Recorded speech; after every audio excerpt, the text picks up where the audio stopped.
정부가 대규모 미정산 사태가 벌어진 티몬과 위메프에 5,600억 원의 유동성을 투입합니다. 구영배 Q10 대표는 지분을 매각하거나 담보로 활용해 이번 사태를 수습하겠다고 밝혔습니다. 미국 연준과 일본은행의 통화정책 결정이 이번 주로 다가왔습니다. 연준이 내놓을 9월 금리 인하 신호의 강도와 일본의 금리 인하 가능성에 투자자들의 관심이 쏠리고 있습니다. 이재용 삼성전자 회장을 비롯한 국내 대기업 총수들이 파리 올림픽에 총출동했습니다. 주요 인사들이 모이는 올림픽 기간 연쇄 회동을 통해 글로벌 경영에 나서고 있습니다. 정부가 저출생 극복을 위해 출산 가구에 공공임대주택을 우선 공급하기로 했습니다. 가구 구성원 수에 따라 제한을 뒀던 면적 기준도 폐지하기로 했습니다.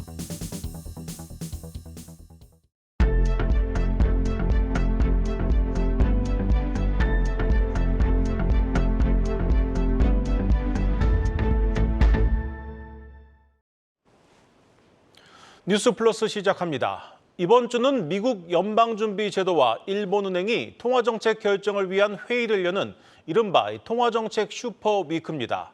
미국 주요 빅테크 기업들의 실적 발표도 예정돼 있어 그 어느 때보다 시장에 영향을 미칠 대형 이벤트들이 가득한 한 주입니다. 증권부 최민정 기자와 자세히 짚어보겠습니다.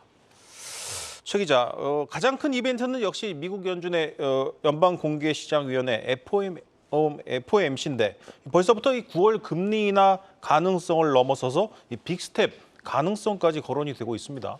네, 맞습니다. 현지 시간 31일이죠. 우리 시간으로 해서는 수요일에서 목요일 열리는 7월 FOMC에서 금리를 내릴 것으로 예상되지는 않습니다. 하지만 금리 인하 시기와 규모에 대한 이 명확한 메시지가 나올 것으로 보여 글로벌 시장 참여자의 초미의 관심사입니다. 9월에는 연방준비제도가 금리 인하에 나설 것이라는 전망이 거의 100%인 가운데 이 금리를 50bp 내리는 빅스텝 가능성까지 제기됐습니다.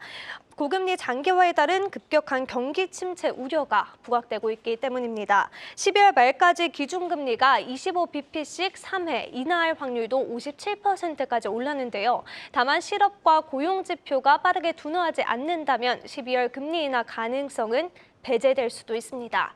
이번 FOMC에서는 점도표와 경제 전망을 공개하지 않는 만큼 파웰 연방준비제도 의장의 기자회견이 중요한데요. 이날 의제에 따라 시장 변동성이 커질 수도 있습니다. 네, 다음으로 이번 주 미국의 주요 빅테크 기업들의 실적 발표가 예정돼 있습니다. 인공지능 랠리가 끝났다, 끝나지 않았다 이 말들이 많은데 내일 당장 이 마이크로소프트가 실적을 발표하죠. 네, 내일 마이크로소프트부터 다음 달 28일 엔비디아까지 실적 발표가 예정되어 있습니다. AI 대표 주자인 AMD, 퀄컴, 인텔 등 주요 반도체 기업들의 성적 발표도 몰려 있는데요. 시장에서는 마이크로소프트의 2분기 영업이익을 전년 동기 대비 13.4% 증가한 275억 900만 달러로 보고 있습니다. 특히 연간 전망치와 AI 투자에서 얻고 있는 이 수익성을 주목하고 있습니다. 최근 미국 나스닥 종합지수와 코스피가 유사한 흐름을 보이고 있는 만큼 미국 빅테크 실적에 따라 국내 증시의 변동성도 커질 전망입니다. 이달 들어 지난 25일까지 코스피와 미국 나스닥 상관계수는 0.72로 2019년 3월 이후 5년 4개월 만에 가장 높은 수준을 보였습니다. 네, 시장 전망하기가 그 어느 때보다 어렵습니다. 이 증권사들도 좀 다소 엇갈린 의견들을 내놓고 있다죠.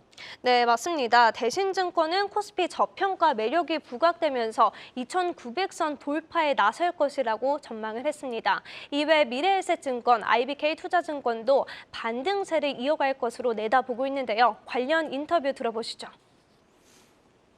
반도체 중심으로 해서 마켓은 다시 좀 반등한다고 보고 있고요. 금리 인하 자체가 어쨌든 계속해서 시장의 기대감을 유발시킬 것으로 생각을 하고 있습니다. 그래서 미국 증시 반등하면서 한국도 같이 반등하는 그런. 네, 반면 상상의 증권은 8월이 국내외 경기 실적 관련 호재 공백 구간이라며 차익 실현 압력과 외국인 수급 위축을 전망하며 보수적인 시각을 보였습니다. 결국 매크로 이벤트, 즉 미국 통화정책 방향과 빅테크 실적을 확인한 뒤에야 시장 방향성이 잡힐 것으로 보입니다. 네, 잘 들었습니다. 증권부 최민정 기자였습니다.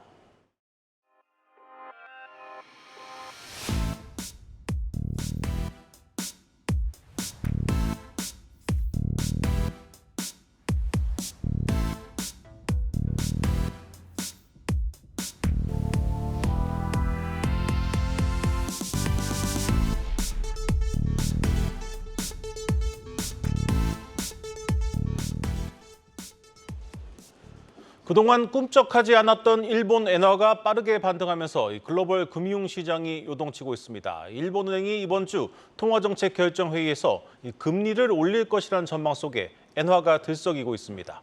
경제부 유주환 기자와 자세히 들여다보겠습니다. 유 기자, 먼저 최근 엔화가 얼마나 오른 겁니까? 네, 잘 아시다시피 일본은 아주 오랜 기간 동안 경기 침체기를 겪으면서 초저금리 정책을 상당히 오랫동안 유지를 해왔습니다. 현재도 일본은 선진국 중 거의 유일하게 0%대 기준금리를 유지하면서 엔화 가치가 계속해서 낮은 수준으로 지속이 됐고요. 이는 코로나 이후에 미국이 기준금리를 올리면서 달러가 강세를 보인 것과 더욱더 대비가 됐습니다. 네. 그 결과 코로나 이전까지는 110에서 120엔 수준이었던 엔달러 환율이 지난 11일이 되기 직전까지 161엔을 기록할 정도로 엔화의 약세가 진행이 돼 왔습니다. 그런데 뒤에 설명드릴 여러 이유로 최근 들어서 매수세가 갑자기 올리면서 엔화가 강세로 돌아섰습니다. 오늘 기준 달러당 엔화 환율이 153엔대를 기록했으니까 이달 들어서만 엔화 가치가 5% 가까이 오른 겁니다. 자, 이와 달리 원화는 이 기간 거의 움직이지 않았는데요. 결과적으로 원화와 대비했을 때도 엔화 가치가 오른 것이 되면서 원엔 재정 환율은 작년 말 저점 851원에서 지난주에 900원대로 올라섰습니다. 25일 장중에는 910원까지 터치하기도 했습니다. 네, 사실 이 주변 상황만 놓고 보면 엔화가 요동칠 이유를 좀 찾기는 힘들어 보입니다. 그런데 최근 들어서 엔화가 갑자기 오르는 이유 뭡니까? 네, 그 이유를 세 가지로 압축을 해서 요약을 해봤습니다. 먼저 지난 7월 11일에 일본 정부가 기습적으로 외환 시장에 개입했다라는 의혹이 있습니다. 이날 미국의 6월 소비자 물가 CPI가 전달 대비 0.1% 하락한 것으로 나타나면서 금리 인하 가능성이 가시화했는데 바로 이때를 맞춰서 일본 정부가 달러를 팔고 엔화를 매수한 것으로 추측됩니다. 또 앞서서도 언급을 하셨다시피 내일과 모레 일본은행의 금융정책 결정회의가 열리는데요. 여기에서 금리 인상 가능성이 언급이 되면서 외환 시장이 선제적으로 움직였다라는 분석이 나옵니다. 자, 마지막으로 정치적인 이유도 꼽아봐야 하겠습니다. 미국 유력 대선 후보인 트럼프 전 대통령이 강달러와 엔화 위안화 약세가 미국에게 매우 불리한 것이라면서 일본을 압박을 하고 있고요. 또 일본 내에서는 9월에 자민당 총재 선거를 앞두고 또 당내 2인자인 모테기 도시미스 간사장이 BOJ는 단계적인 금리 인상 검토를 포함해서 금융정책 정상화 방침을 더욱 명확히 내세울 필요가 있다라고 언급을 하는 등 일본 안팎에서 금리 인상의 필요성을 일제히 제기하고 있습니다. 네, 이 엔화가 급격히 반등하면서 이 글로벌 금융시장에도 이미 그 파급 효과가 나타나고 있지 않습니까? 네, 맞습니다. 먼저 일본 내에서 보면은 니케이 지수가 좀 급격히 조정을 보인 것이 눈에 띕니다. 엔저에 따른 수출 기업의 실적 호조와 밸류업 추진 등으로 니케이 225 지수가 42,000도 뛰어넘었는데 정확히 앞서 말씀드린 7월 11일을 기점으로 가파른 조정에 들어갔습니다. 다만 오늘은 BOJ 회의를 앞두고 2% 강세를 보였습니다. 네.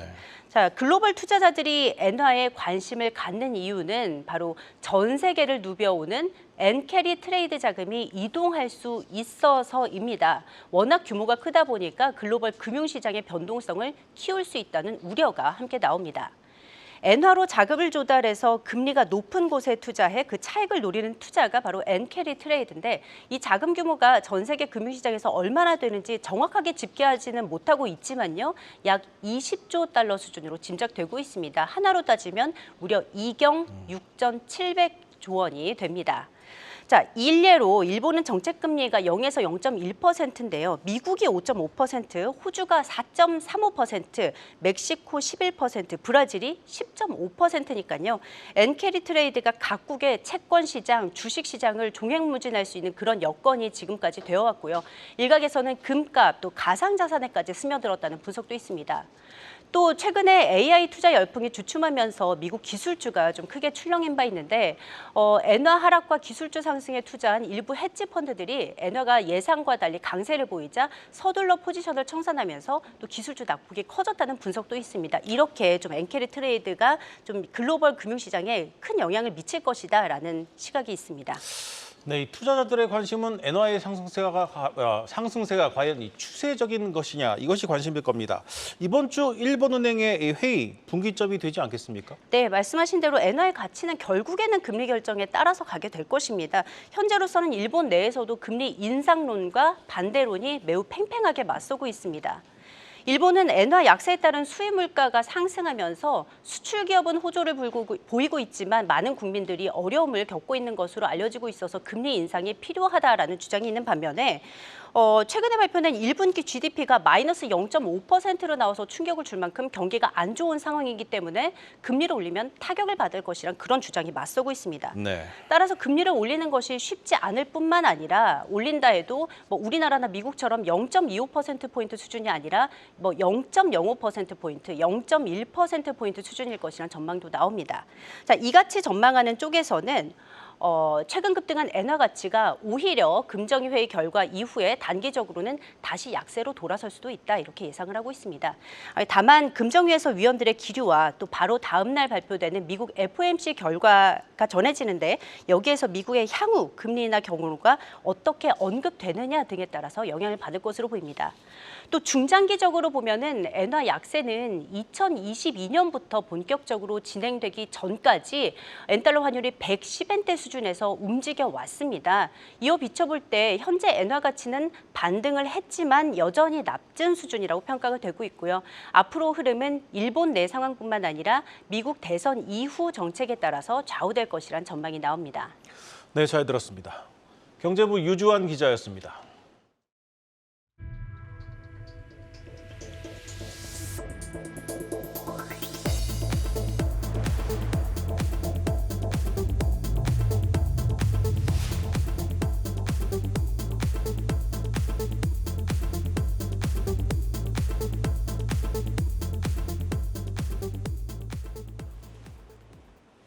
이재용 삼성전자 회장과 정의선 현대차그룹 회장 등 국내 주요 대기업 총수들이 파리 올림픽에 총출동했습니다. 전 세계 주요 인사와 기업인들이 모이는 올림픽 현장에서 민간 외교관 역할과 동시에 치열한 마케팅 전쟁도 펼치고 있습니다. 전효성 기자입니다. 사상 처음으로 야외에서 개막식이 진행된 파리올림픽. 선수단이 탑승하는 배 앞으로 삼성전자의 갤럭시 S24 울트라가 부착돼 있습니다. 수백 대의 휴대전화에서 촬영한 영상은 실시간으로 전송돼 전 세계로 송출됐습니다. 삼성전자는 올림픽 참가 선수 17,000여 명에게 갤럭시 Z 플립 6 올림픽 에디션을 제공하면서 신제품 알리기 효과도 톡톡히 보고 있습니다. I was very excited actually because I think it's very interesting the Samsung mobile phones complementing the traditional broadcast coverage. 기업 총수들도 올림픽 현장을 찾아 선수단 지원과 비즈니스 활동에 박차를 가하고 있습니다. 12년 만에 올림픽 현장을 찾은 이재용 삼성전자 회장은 이번 올림픽 기간 중 피터 베닝크 전 ASML 최고 경영자 등 반도체, IT 산업 관계자들을 만날 예정입니다. 이 회장은 25일 열린 오찬에도 참석했는데 이 자리에는 일론 머스크 테슬라 CEO와 닐 모한 유튜브 CEO 등 40여 명의 기업인이 참석한 것으로 알려졌습니다. 정의선 현대차그룹 회장은 대한양궁협회장 자격으로 파리올림픽을 찾았습니다. 대한양궁협회는 1985년부터 정 회장의 아버지인 정몽구 명예회장이 회장직을 맡았고 정의선 회장은 2005년부터 그 자리를 이어받았습니다. 40여 년 가까이 이어져 온 현대차그룹의 지원 속에 대한민국 여자양궁은 10회 연속 금메달이라는 쾌거를 달성했습니다. 한편 중견기업과 먹거리 기업의 올림픽 마케팅도 활발합니다. 중견 가전업체 세라젬은 파리 훈련 캠프에 헬스케어 가전을 후원했고 CJ제일제당과 우비맥주는 한식 체험 공간인 코리아하우스에서 K푸드 알리기에 나서고 있습니다. 한국경제TV 전효성입니다. 티몬과 미메프의 대규모 정산 지연 사태로 피해가 눈덩이처럼 커지자 정부가 결국 긴급 자금 수혈에 나섰습니다.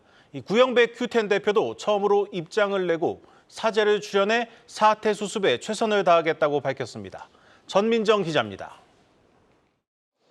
현재까지 정부가 파악한 티몬과 위메프 판매 대금 미정산 금액은 약 2,100억 원. 정산 기한이 남은 6, 7월 거래분까지 포함하면 피해 규모가 최대 1조 원에 달할 것이란 관측까지 나옵니다. 판매 대금을 받지 못한 영세 기업과 소상공인들이 줄도산 위기에 처하자 정부가 5,600억 규모의 긴급 대출 지원책을 내놨습니다. 중진공과 소진공을 통해 2천억 원 규모의 긴급 경영 안정 자금을 공급합니다. 기업은행이 저리로 대출하는 3천억 원 이상의 지원 프로그램도 신설합니다. 피해 기업의 기존 대출 보증 만기를 최대 1년 연장하고 큐텐의 구영배 대표도 사태 이후 처음으로 오늘 공식 입장을 내놨습니다. 자신의 큐텐 지분 전체를 매각하는 등 개인 재산을 활용해 유동성 확보에 나서겠다는 겁니다. 하지만 판매자 구제 계획을 제대로 밝히지 않아 어느 정도의 실효성을 가질지 의문이 제기됩니다. 영세업체들은 정부로부터 긴급 대출을 받는다 하더라도 판매 대금 정산이 이루어지지 않을 경우 결국 문을 닫을 수밖에 없습니다. 하나투어, 모두투어 등 대형 여행사들의 손실 규모도 더 커질 것으로 보입니다.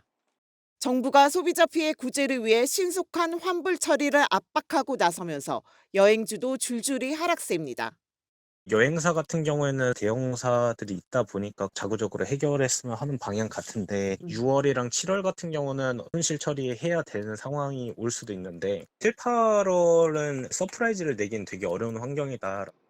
정부는 전자상거래법과 전자금융법 등 관련 법의 적정성을 검토해 재발 방지를 위한 제도 개선에도 나선다는 방침입니다. 한국경제TV 전민정입니다.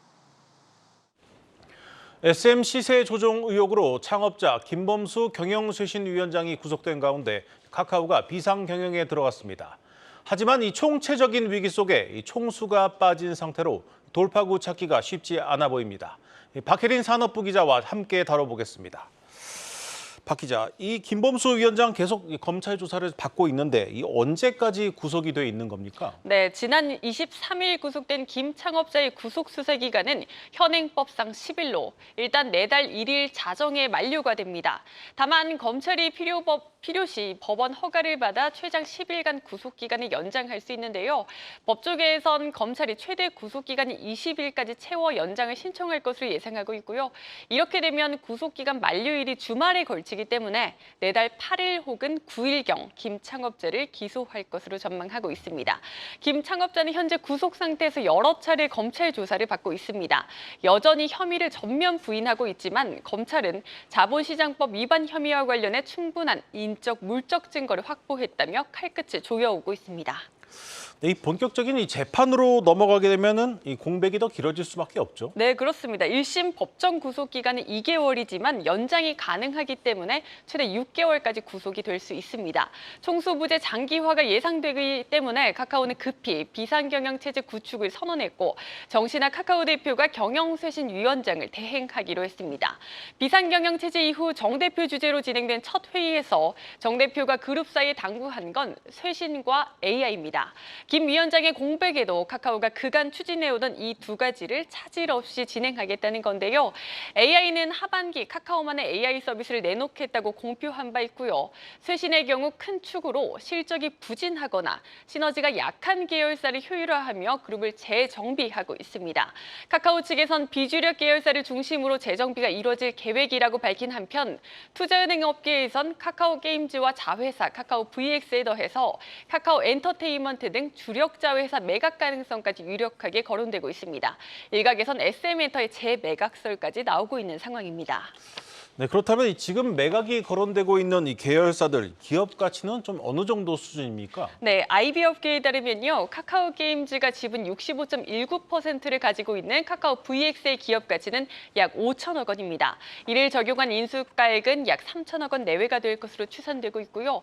뮤렉스 파트너스 등이 카카오 VX의 원매자로 거론되고 있습니다. 카카오 게임즈의 몸값은 1조 5천억 원 수준이 적정 가치로 평가되고 여기서 카카오의 지분율은 약 41%입니다. 카카오 엔터테인먼트의 경우 11조 3천억 원 규모의 카카오가 보유한 지분은 66% 정도 됩니다. 네, 규모가 상당합니다. 이만한 덩치의 기업들 살 곳도 사실 많지는 않은데 현실적으로 이 매각이 가능한 겁니까? 당장은 어렵다는 평가가 물론 나옵니다.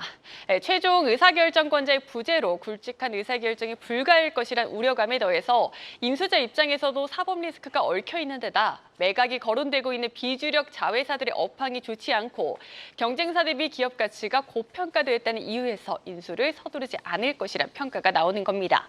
여기에 카카오노조는 계열사의 일방적인 매각과 구조조정에 반대한다며 오늘부터 이렇게 피켓 시위까지 돌입했습니다. 사상 초유의 총수 부재 사태에 표류하는 카카오. 안팎에선 파열음이 계속되고 있습니다. 당장 정신화 대표의 위기 돌파 능력이 시험대에 오른 겁니다. 네, 잘 들었습니다. 산업부 박혜린 기자였습니다.